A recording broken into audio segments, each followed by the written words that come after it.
पाकिस्तान और अमेरिका के अवामी राब्ते मजबूत किए जाने चाहिए। मजहब को तकसीम करने के बजाय मुत्तहिद करने के लिए इस्तेमाल किया जाना चाहिए। चेयरमैन पीपल्स पार्टी बिलावल भुट्टो की वाशिंगटन में नेशनल प्रेयर ब्रेकफास्ट में शिरकत के बाद मीडिया से गुफ्तगू। कहा, अमेरिका में मुकीम ओवरसीज पाकिस्तानियों के साथ मिलकर मजीद काम करने की गुंजाइश है। अभी वज़ीर ख़ारजा नहीं हूँ, मुलाकातें ज़ाती हैसियत में हैं। का एक मौका है, चाहे मुसलमान हो या क्रिश्चियन हो, दुनिया भर में से लोग यहाँ आते हैं।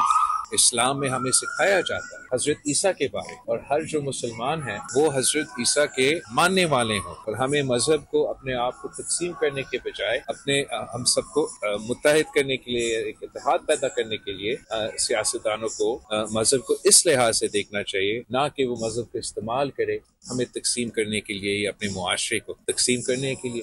अभी पाकिस्तान का वजीर ख़ारजा नहीं रहा, तो मेरा जो भी काफ़ी मुलाकातें हुए हैं यहाँ, मगर वो तमाम मुलाकातें कोई ऑफिशियल कैपेसिटी में या ऐसे कोई कैपेसिटी में नहीं, अपना पर्सनल कैपेसिटी में हुए हैं। सब्सक्राइब करें और बेल दबाएं ताकि कोई खबर रह न जाए।